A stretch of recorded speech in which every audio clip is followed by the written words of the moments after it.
Hola a la gente que está conectada. Hola, profe. Hola, profe. Bueno, como va a quedar grabada para todos, en la mañana hubo una confusión, chiquille. Vi mal la fecha, le había preguntado a la Javiera si tenía clase, me había dicho que no. La idea de hacerlo hasta ahora era más bien dejar la clase a disposición, no en particular de que estuviera gente presente, porque como está fuera de horario, puede ser algo injusto para alguien que a lo mejor tuvo todo el día de clase y no se va a querer meter a las 8. Entonces, evidentemente la gente que está aquí es por voluntad y evidentemente tiene que quedar a disposición del resto de los compañeros. Esa es la idea. Para que nadie sienta que hay ventajas unos sobre los otros, ¿sí? Los que están acá ahora lo hacen de manera voluntaria.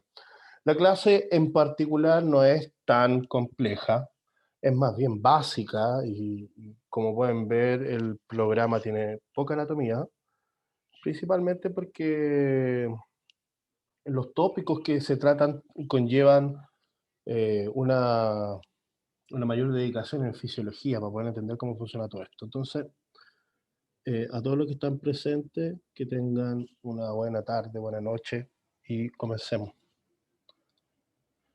La clase de hoy tiene que ver con endocrino. Vamos a hacer una revisión de la anatomía de ciertas regiones que van a estar asociadas en particular a este sistema y que tiene que ver en muchas de estas circunstancias con la liberación de hormonas a distintos niveles.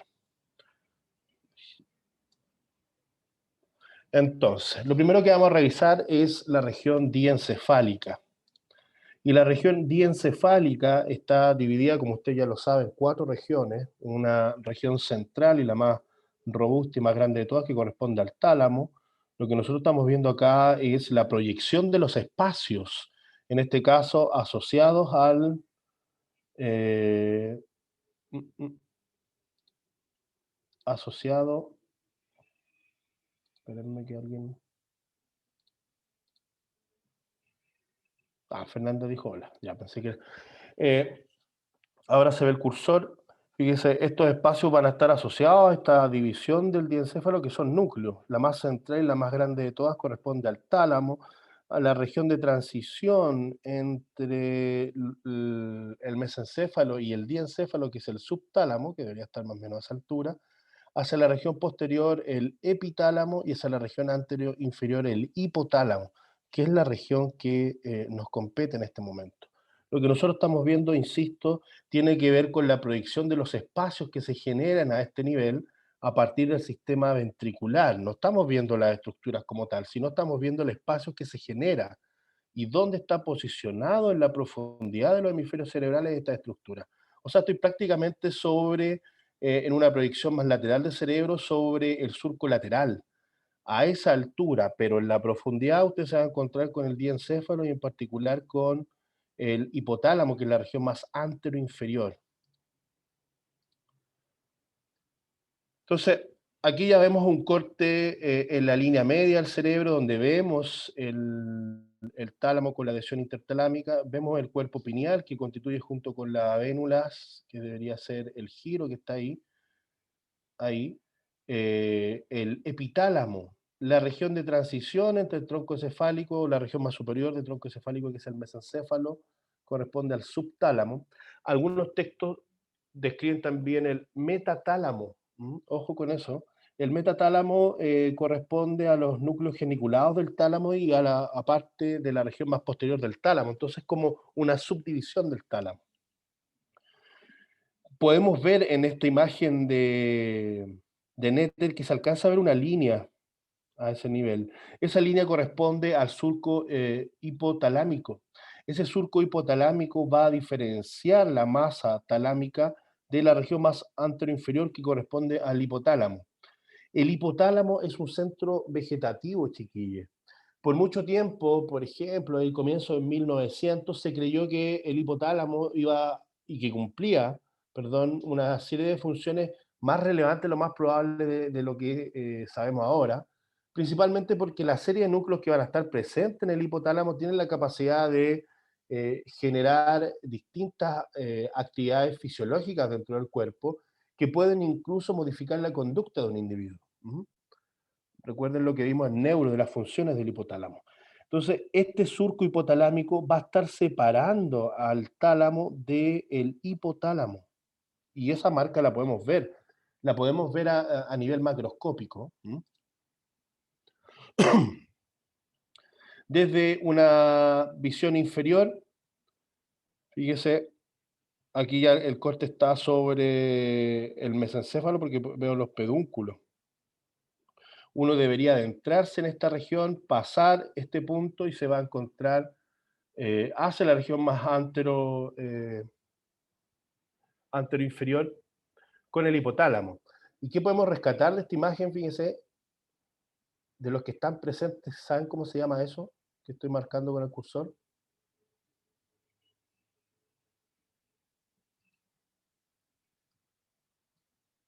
Muy bien, Victoria. Los cuerpos mamilares. Bien, Valentina. Los cuerpos mamilares son, que no se les olvide, núcleos del hipotálamo, que son tan grandes y robustos que los puedo ver a la superficie.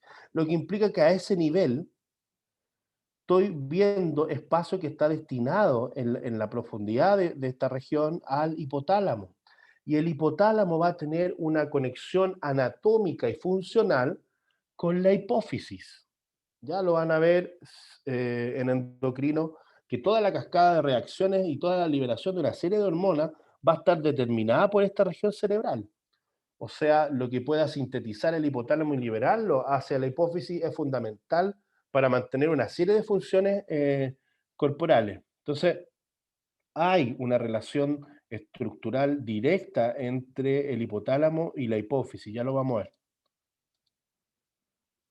Cuando voy a la línea media y hago un corte coronal, me voy a encontrar con los núcleos de la base que usted ya maneja, ¿sí? Y prácticamente en la región más inferior del tercer ventrículo, cuando se empieza a generar, lo más probable a esa altura, el acueducto cerebral, podemos ver la presencia del hipotálamo, tanto derecha e izquierda, ¿verdad? A la derecha y a la izquierda de este tercer ventrículo en la región más inferior, cuando en realidad se empieza a formar, insisto, el acueducto cerebral, se posicionan alrededor de este espacio los prácticamente 12 núcleos que van a constituir el hipotálamo. Lo que implica que, como usted puede ver ahí, toda esta región corresponde a la región hipotalámica, porque veo los cuerpos mamilares. Los cuerpos mamilares son núcleos eh, dentro del espacio hipotalámico, núcleos bastante posteriores. Entonces, lo que estábamos hablando acá, fíjese, en esta imagen usted ve prácticamente todos los núcleos. Algunos textos dicen 10, otros dicen 12 núcleos que van a estar cumpliendo todas las funciones que nosotros ya hemos conversado. Eh, Nómbrenme algunas de las funciones que usted conoce del hipotálamo.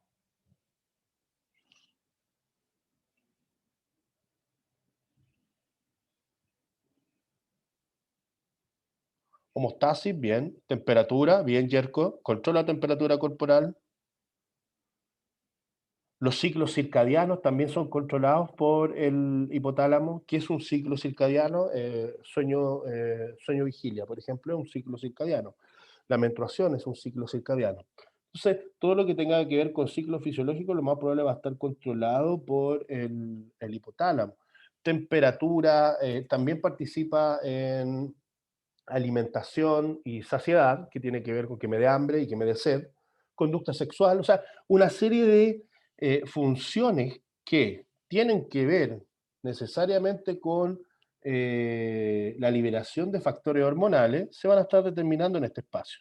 Y el hipotálamo va a tener límites, fíjense, hacia la región más anterior, que es esto, usted se va a encontrar con el quiasma óptico, la comisura blanca anterior, que es como un cuerpo calloso pequeñito, que es esa que está ahí, y la lámina terminal, que es esa línea vertical que usted ve cayendo, sumado al quiasma óptico. Entonces, toda esa línea de elementos anatómicos me van a estar delimitando el hipotálamo hacia anterior.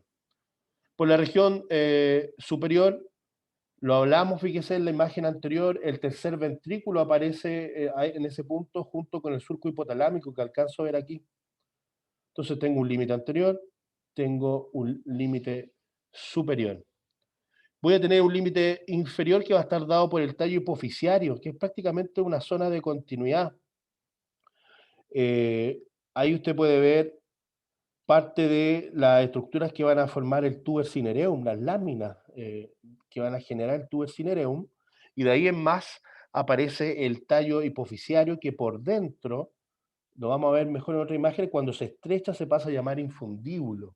Y esa estructura infundibular finalmente es la que está dentro del tallo hipofisiario, va a estar conectando con, con la hipófisis, que va a tener un lóbulo anterior y un lóbulo posterior. Hacia la región más posterior, el límite del hipotálamo van a ser los cuerpos mamilares, el subtálamo, que recuerde que está en esa transición aquí. El subtálamo son una serie de núcleos que están diferenciados del hipotálamo. Se cree que participarían el subtálamo en funciones motoras, lo que implica que pasa a ser parte de las limitantes que yo voy a encontrar hacia la región más posterior, o sea, todo esto. Y sumado a eso, una estructura que ustedes conocen, los cuerpos mamilares. Fíjense cómo se constituye como núcleo, pero es tan grande la acumulación de somas que sale hacia la superficie, y por eso usted lo ve macroscópicamente. Entonces, tengo un límite anterior, un límite posterior, un límite superior dado por el surco hipotalámico principalmente, y un límite inferior que tiene que ver con la continuidad de este hipotálamo estructuralmente con la hipófisis. Fíjese, esas dos láminas que usted ve ahí, que en la imagen está marcado con el 20, son dos eminencias, son las que van a estar formando finalmente esta estructura que yo veo por fuera, que se llama tuber cinereum. El tuber cinereum, que es una especie de cono, da continuidad al tallo hipofisiario que aquí se cortó para llegar hasta la hipófisis que debería estar acá. ¿Por qué Nether nunca hace hipófisis? Porque cuando uno disecciona un cerebro, o sea, lo saca de la cavidad craneal, la hipófisis siempre se queda. Siempre se queda. ¿Recuerdan en qué hueso está apoyada la hipófisis?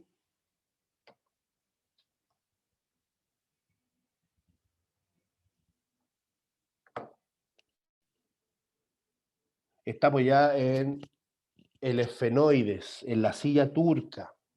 Por eso en realidad es famosa la silla turca. Y como usted lo puede ver en esta imagen de un corte transversal, la silla turca, que en este caso Nether la dibujó, llena de meninge, va a dar contención a esta hipófisis y va a estar cerrada por un repliegue de dura madre que se llama diafragma celar, que es una de las invaginaciones que tiene la dura madre.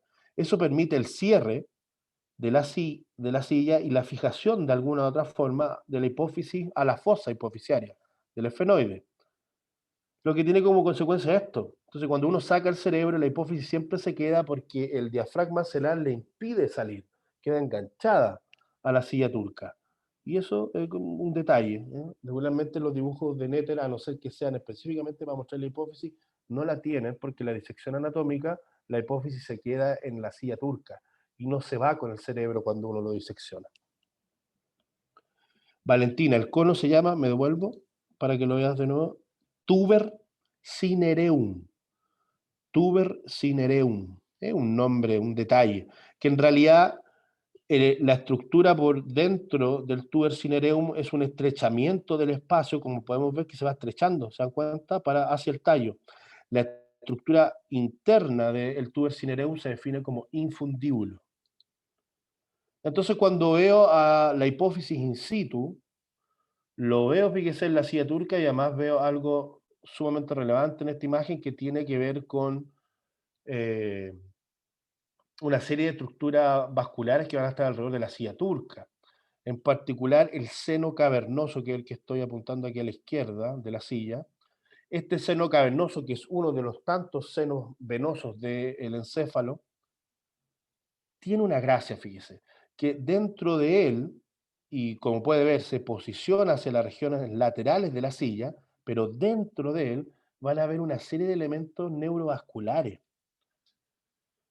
como parte de los pares craneales que van al ojo y a la cara, y también arterias. Fíjese cómo van llegando ahí también, se posicionan, a este nivel no está, pero deberíamos ver la llegada de la arteria asociada al círculo arterial cerebral.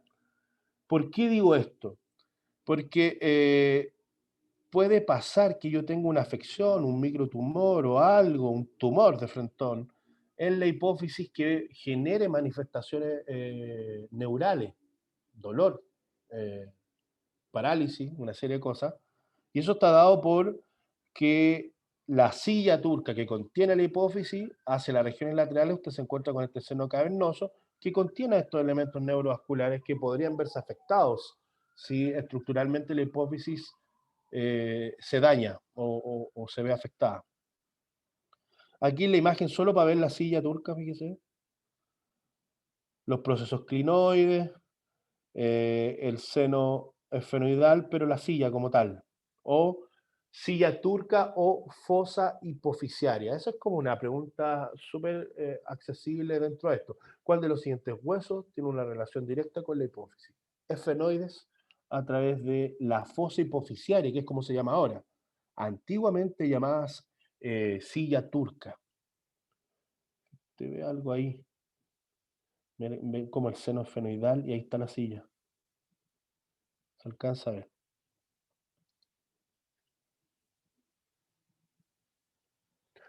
Lo que estamos viendo acá son parte de los límites, de los elementos que van a encontrar alrededor de la fosa hipofisiaria. Senos esfenoidales, fíjese que son esos pequeñitos que usted ve hacia la región anterior. Por posterior se va a encontrar con la silla turca, que eso es límite anatómico de la fosa hipofisiaria como tal.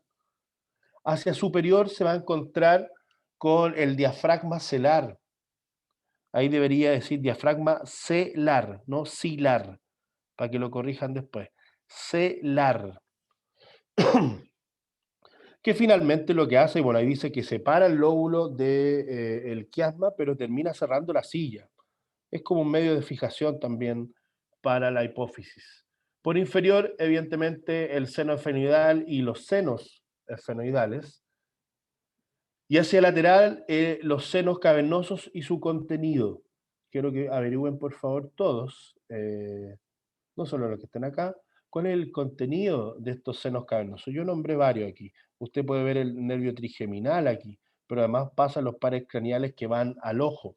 Entonces, averigüe, por favor, es el contenido del seno cavernoso. Ahora, pregunta rápida para los que están acá. ¿Cómo llego a la hipófisis en una cirugía?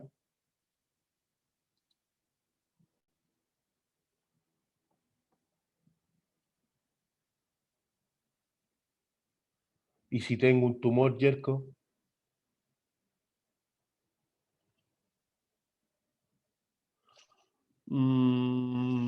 Es como muy aversivo mandarte una radiación así tan directa cuando la estructura que tengo afectada es tan pequeña. A la hipófisis se llega por la nariz chiquilla. El cirujano entra y no destruye, evidentemente abre. Bien, bien, Francisca. Y lo que hace en el fondo, me va a volver un poquito para que aquí, así, ¡pum!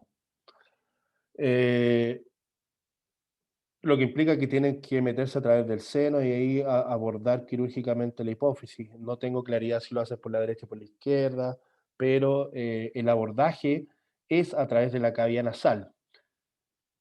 Fíjense que yo en la universidad tuve una compañera que tuvo un tumor en la hipófisis.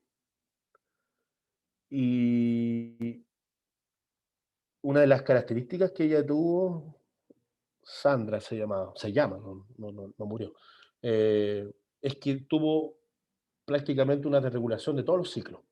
Y dentro de la expresión o signo, como decimos en clínica, de que tenía una afección, que finalmente fue un neurólogo el que se dio cuenta, era que tenía desarrolladas las mamas como embarazadas, o sea, producía leche. Si usted llega a ese nivel, implica de inmediato de que todo el sistema hormonal está alterado. Evidentemente no le llegaba la regla, pasaba 3 meses sin regla, volvía, tenía sudoración inexplicablemente, tenía problemas de sueño. Entonces, puede generar signos, sí, puede generar signos hasta, por ejemplo, producción de leche en las mamas. ¿Se puede abordar? Sí, se puede abordar a través de la cavidad nasal. Miren, esta imagen es muy buena porque un acercamiento a la región, la hipófisis está en la silla, se cortó el tallo, como usted ve, y lo que decía de separar la hipófisis del quiasma tiene que ver con esto, porque está muy próximo. Entonces, la dura madre se mete acá y deja, vuelvo a insistir, fija la hipófisis dentro de la fosa hipofisiaria. Hacia las regiones laterales se ve muy bien el seno cavernoso con su contenido. Fíjese cómo llega delante del seno la carótida interna. La carótida interna es relevante a este nivel porque es la carótida interna la que genera las arterias hipofisiarias, superior e inferior. Es la carótida interna la que genera las arterias hipofisiarias, superior e inferior. Y dentro de lo mismo, fíjense los pares craneales y ramas de algunos pares craneales. Entonces, si esto se le genera un tumorcillo o lo suficientemente grande, puede desplazar los elementos que están dentro del seno cavernoso y generar sintomatología, lo más probable neurológica, si es que uno de estos nervios se ve comprimido producto del daño. Lo que estábamos hablando recién. Perdón. Fíjese cómo a partir prácticamente ya del segundo giro, aquí la carótida interna hizo 2 giros, me falta el primero, transversal, ascendente. En esa porción prácticamente ya cuando se empieza a asomar desde el endocráneo en la carótida interna se generan sus 2 ramas hipofisiarias, superior e inferior, que son las que usted ve ahí y ahí.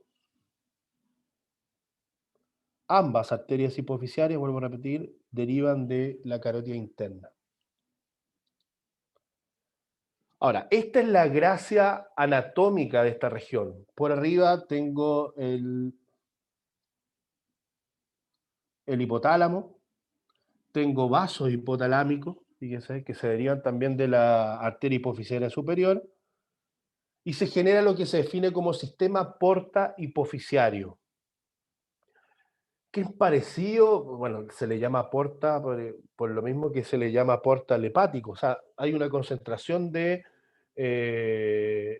sangre venosa que se va a ir directamente a un punto. Algo parecido está sucediendo acá, y lo vamos a entender mejor con la imagen que viene, pero la característica es que lo que se genera en el hipotálamo va a finalmente generar la activación de la hipófisis a través de la liberación de factores hormonales que van a viajar a través del sistema porto hipofisiario desde el hipotálamo hasta llegar a la hipófisis, mayoritariamente hacia el lóbulo posterior de la hipófisis.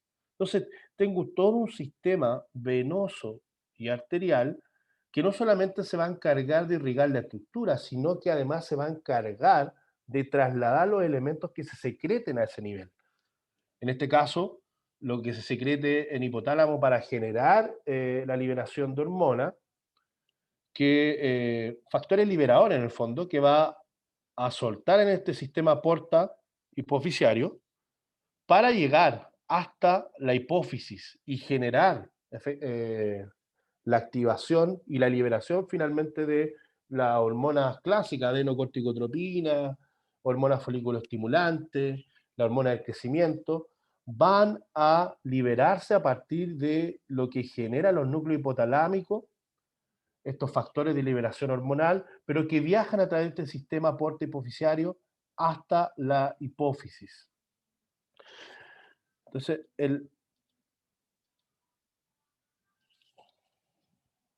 miren, eso es lo más de lo mismo.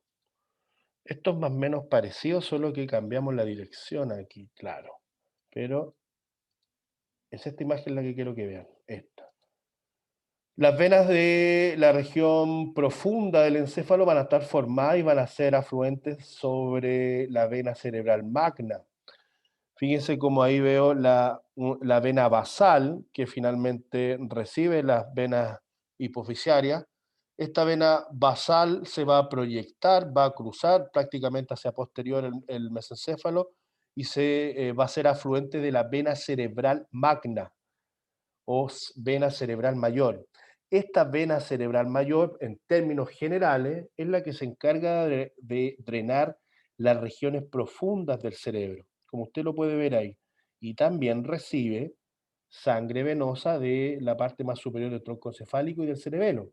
O sea, esta vena cerebral magna es relevante en esta región porque recibe el drenaje de esta estructura y de la hipófisis y del hipotálamo a través de la vena basal que usted ve ahí, que cruza hacia posterior para ser afluente de la vena cerebral magna.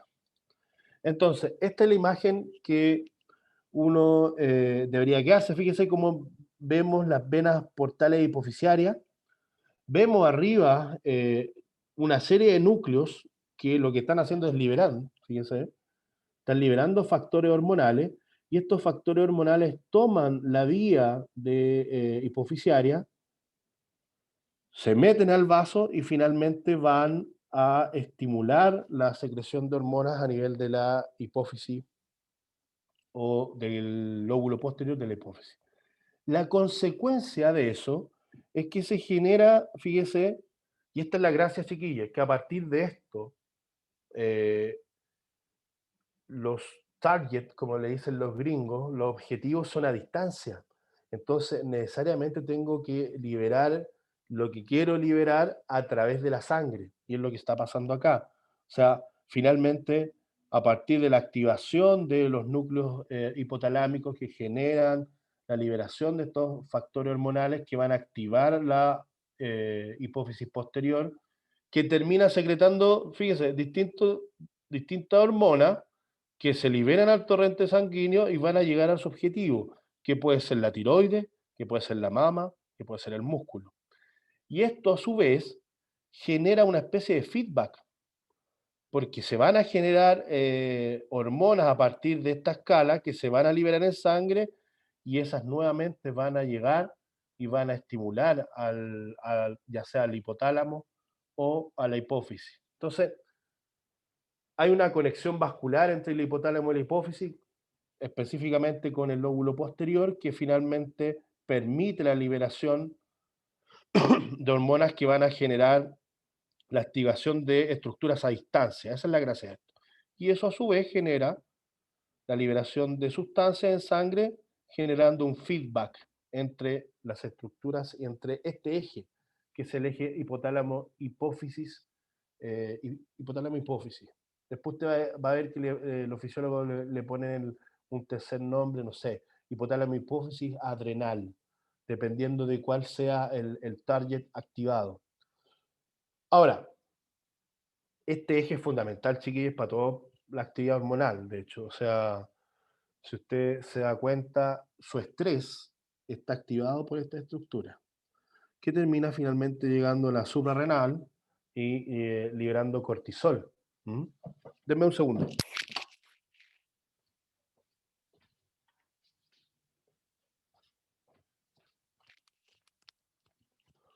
Por ejemplo, ese es un ejemplo. Ya, sigamos. Entonces, ¿qué es lo que hay que rescatar de esto? El sistema de venas portales hipofisiarias. Hay hipofisiarias largas, hipofisiarias cortas, pero lo que hacen finalmente es tomar los factores hormonales de liberación hormonal que se generan en el hipotálamo y llevarlos a la hipófisis. Ahora, ojo, el hipotálamo también se conecta con el lóbulo anterior, no necesariamente con elementos vasculares, sino que lo hace también a través de axones. O sea, el hipotálamo se conecta con los dos lóbulos de la hipófisis, tanto a través de elementos vasculares, que es el sistema porta hipofisiario, como también a través de axones, que van directamente de los núcleos hipotalámicos hacia el lóbulo de la hipófisis. Lo que estábamos hablando hace un rato, fíjese, ahí tuve carótida interna, un giro, dos giros o codos, como le llaman los anatomistas más antiguos, primer codo, segundo codo, y cuando se genera el segundo codo aparecen las arterias hipofisiarias. Esas arterias hipofisiarias van a ser dos, superior e inferior, derechas e izquierdas. Tiroides.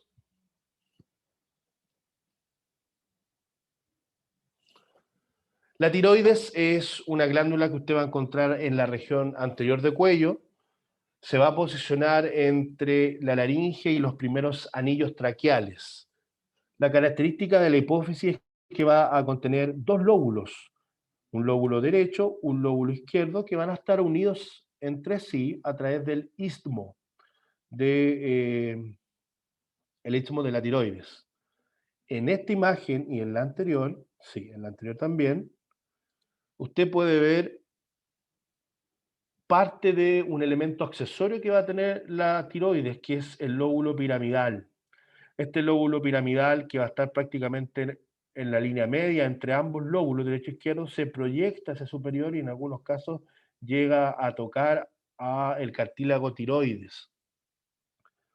Vamos a ver que los lóbulos superiores van a tener una relación, tocan por lateral al tiroides, los polos inferiores de los lóbulos derecho e izquierdo van a llegar y van a albergar prácticamente, o se van a relacionar, mejor dicho, hasta con los tres primeros anillos traqueales. Entonces, si usted se da cuenta, la tiroide no está sobre el cartílago tiroides. El istmo como tal, de hecho, está prácticamente sobre el cricoides. La característica de la glándula, y eso es fundamental, chiquillos, toda glándula, algo que tengo que saber desde el punto de vista anatómico es que la irriga, porque si una glándula no tiene irrigación, su función no es nada. No va a servir de mucho si la irrigación es defectuosa. Entonces, aquí podemos ver parte de, no parte, vemos los elementos vasculares, donde voy a tener una arteria y una vena tiroidea superior, y voy a tener una arteria que se ve poco aquí, ahí, fíjese, ahí, una arteria y una vena tiroidea inferior. ¿Quién me podría decir a simple vista de los que están acá de dónde sale la tiroidea superior y de dónde sale la tiroidea inferior?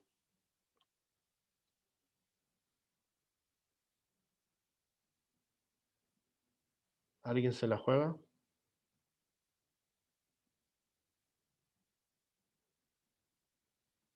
La tiroidea inferior deberían manejarla.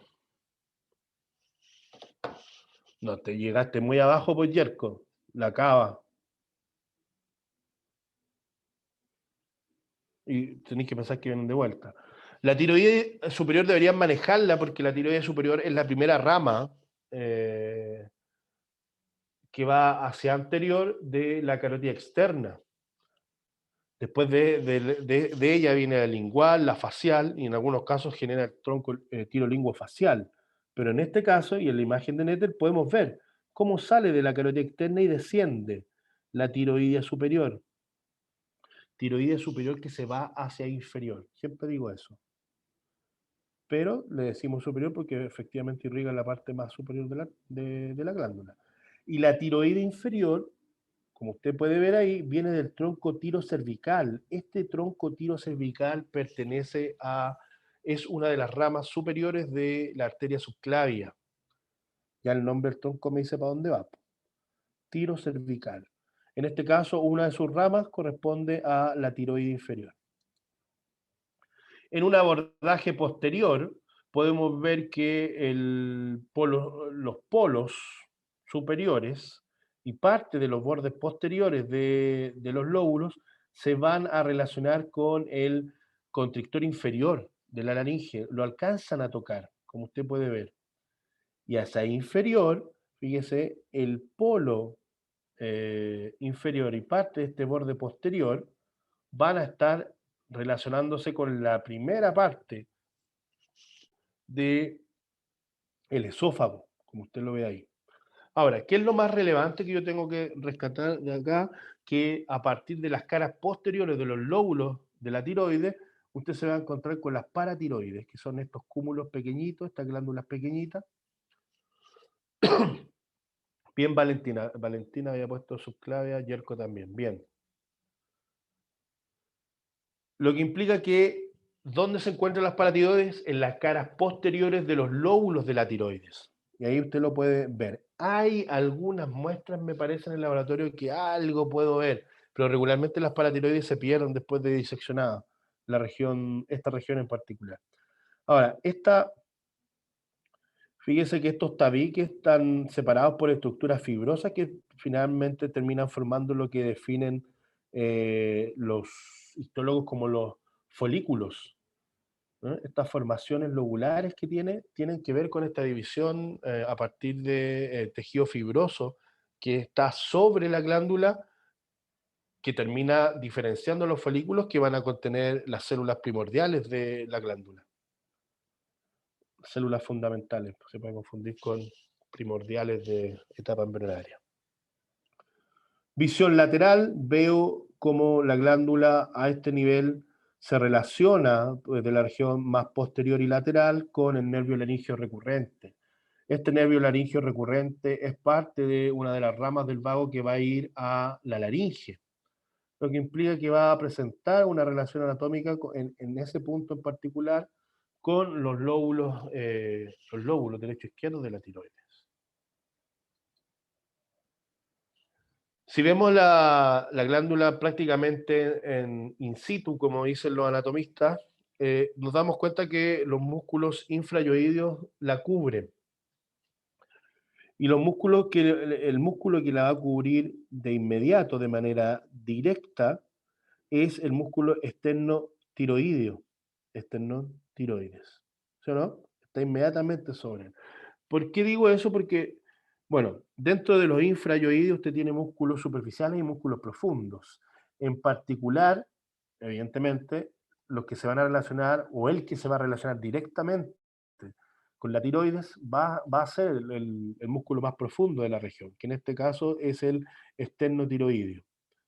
Porque sobre él va a estar el esternoyoideo y hacia más lateral se va a encontrar el homoyoideo. Entonces, digámoslo así, de los infrayoideos, el que se relaciona directamente, porque es más profundo, con la tiroides y prácticamente con los lóbulos de la tiroides, porque el istmo tiende a quedar en la línea media, por ende no queda cubierto por musculatura, es el músculo externo tiroideo.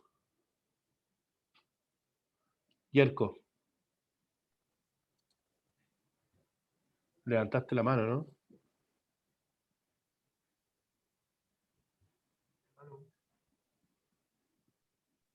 Aló, aló. Ahí. No, te escucho súper lejos. En la imagen anterior, ¿a qué altura se hace la traqueotomía? La traqueotomía debería hacerse ahí, ligamento cricotiroideo. O sea que si Ahora, uno la hace mal, podría pasar a llevar la glándula tiroides, ¿o no? sí, po. Sí. Ahora, sí, no deberíais perderte, sí, pero está en la línea media, regularmente se usa el ligamento cricotiroideo, pero sería difícil de que la lesionara ahí, porque tenéis que guiarte con el tiroides. Es más probable que generes una lesión en las cuerdas vocales y la laringe antes que la glándula. Eso es lo que, a no ser que la glándula, efectivamente el istmo esté un poco más arriba, porque si te das cuenta el istmo regularmente queda sobre el cricoide y debajo de eso, lo que implica que queda a disposición la, el abordaje del ligamento cricotiroideo anterior. Entonces uno debería hacerla ahí. Ahora, insisto, si está todo en posición anatómica como corresponde, es más peligroso que puedas dañar la laringe y las cuerdas que la glándula. No deberías Gracias, dañar. profe. En esta imagen lateral de nada, Yerko, podemos ver solo la llegada, la puse para que usted vea, perdón, la llegada de la tiroidea superior. Ahí está cómo se distribuye sobre el lóbulo y cómo esta carótida común se relaciona con la cara posterior de los lóbulos de la tiroides, fíjense cómo está prácticamente apoyada. Sumado evidentemente a que los polos superiores de la región más posterior de los lóbulos tocan al constrictor inferior y el polo inferior de la región más posterior de los lóbulos va a tocar o se va a presentar una pequeña relación con la primera parte del esófago. Sumado a eso, fíjense que inmediatamente detrás de la cara posterior de los lóbulos de la tiroides aparece la carótida común. Lo que estamos hablando acá.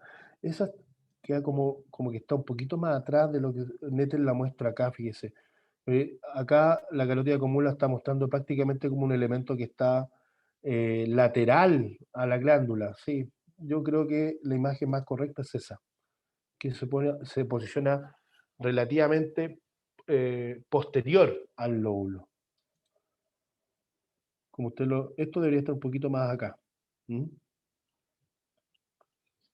No me había dado cuenta que Nettel marca acá la cápsula fibrosa, fíjese.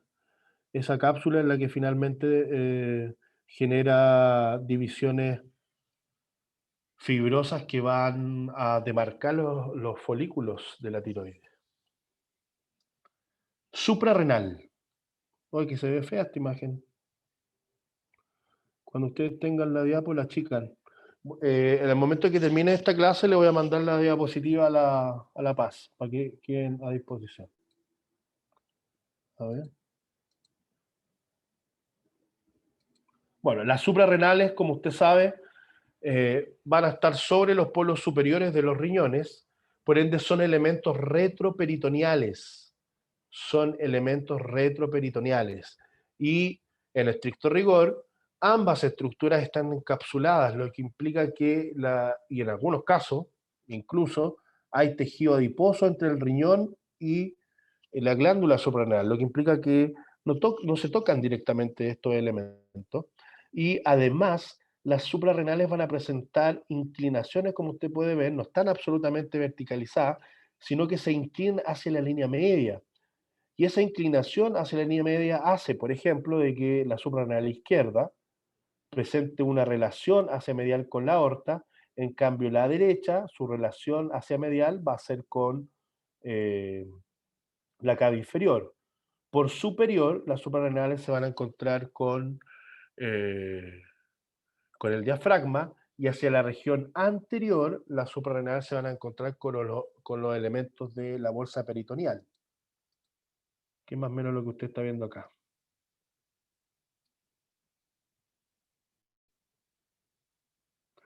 No sé qué Victoria, que es lo muy fuerte. Después me lo explicáis. Si yo lo llevo al contexto, fíjense, la suprarrenal derecha e izquierda están acá y la otra está tapada. O sea, no la veo. Directamente, insisto, la relación hacia medial de los vasos, por un lado el derecho va a ser con la cava inferior y el izquierdo con la subclavia. ¿Con quién se va a encontrar hacia... Me faltó algo aquí. Ah, sí. Recuerden que aquí está el hígado, por ende el hígado va a estar tapando todo esto, lo que implica que el hígado va a presentar cierto grado de relación con la suprarrenal derecha.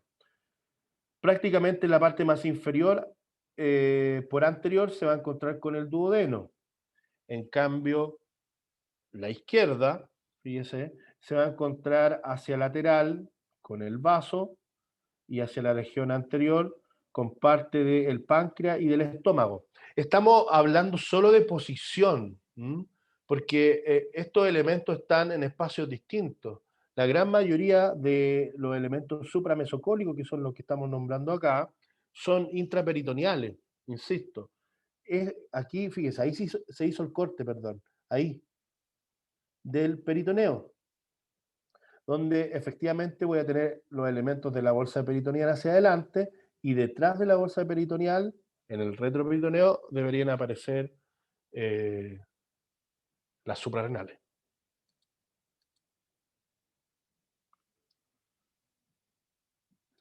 ¿Qué es lo interesante de esta imagen? Es que me permite ver de que la glándula suprarrenal, y es como el comentario que siempre hago aquí, tiene irrigación independiente del riñón. ¿Recibe irrigación de la arteria renal? Sí, recibe irrigación de la arteria renal a través de la arteria suprarrenal, que es una rama de la renal. Pero además, las suprarrenales van a estar recibiendo sangre directamente de la aorta y van a estar recibiendo sangre de las venas, perdón, de las arterias frénicas. Entonces, las glándulas suprarrenales tienen tres arterias que le irrigan: la suprarrenal de la renal, las arterias suprarrenales de la aorta y las ramas suprarrenales de las arterias frénicas inferiores. Recuerde que las arterias frénicas inferiores en el esquema están representadas por esas. Son arterias que irrigan la cara inferior del diafragma, pero también van a liberar cierta cantidad de arterias que se van a ir sobre la glándula, y lo mismo hace la aorta. La aorta también genera algunas ramas colaterales que se van a ir a suprarrenal, sumado a la arteria suprarrenal de la renal, o sea, la rama que va a la glándula que proviene de la arteria renal. Entonces tengo tres puntos de irrigación. ¿Qué es lo que favorece funcionalmente eso? Que si me llevo el riñón, la glándula se queda, porque la glándula, aunque recibe una pequeña irrigación de la arteria renal, no es su irrigación principal y puede ser de alguna otra forma abordada por el resto de las ramas que vienen de la aorta y de las frénicas inferiores. Entonces, cuando se sacan los riñones, las glándulas suprarrenal se quedan. ¿Mm?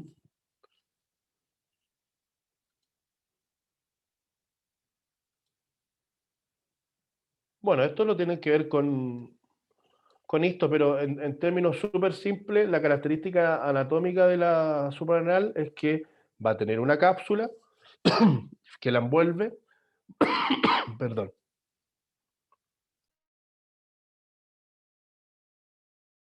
es la vejez. Vamos a tener una corteza, una cápsula que es la capa que la cubre y una región medular. Después de oficio ustedes van a ver de que la corteza genera un grupo de hormonas y la médula otro grupo de hormonas, que finalmente la corteza en particular termina derivando en esto. Insisto que lo tienen que ver con esto, que son las tres zonas con las cuales usted se va a encontrar a este nivel. Ahora, ¿qué tengo que decir de anatomía? Cápsula, corteza y médula. Eso es lo que tengo que saber de la suprarrenal.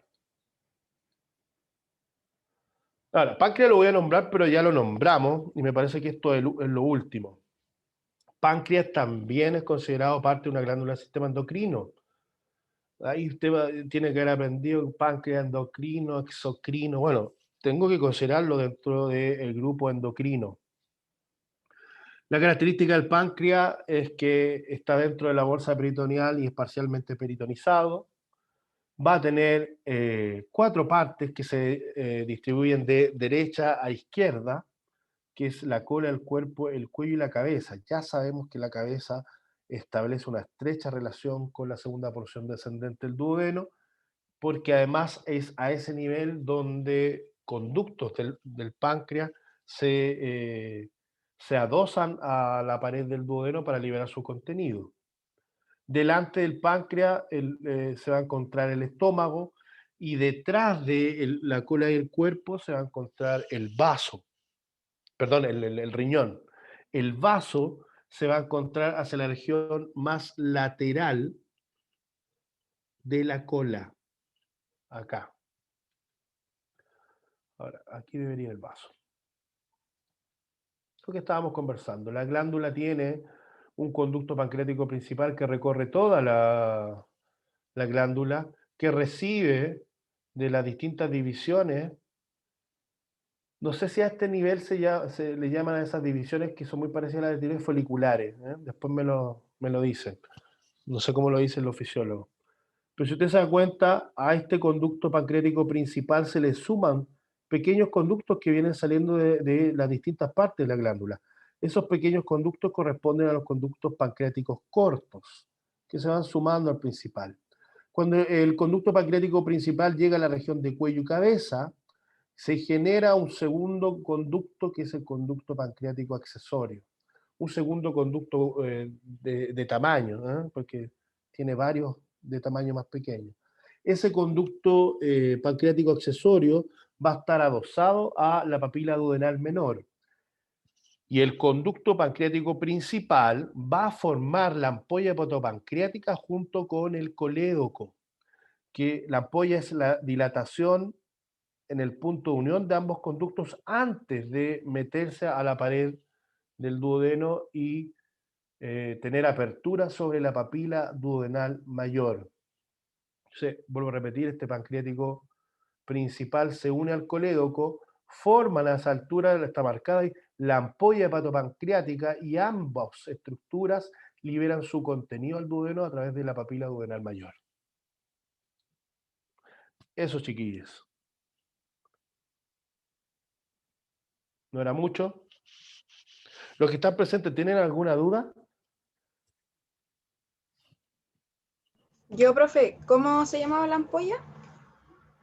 Hepatopancreática. Ah, ya, gracias. Sí, Victoria, no es tanto. Si esta clase no era tan larga tampoco. De hecho, hubiesen salido antes del horario, hubiesen tenido un recreo más largo. Lo que tengo que tener, para todos, evidentemente, lo que tengo que tener claro es la posición de la glándula, las relaciones y la vascularización de la glándula, en todas las que vimos.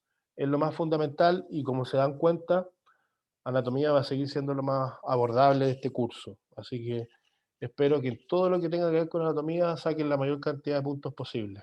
Esa es la idea. Ya, chiquillos, ¿alguna otra pregunta?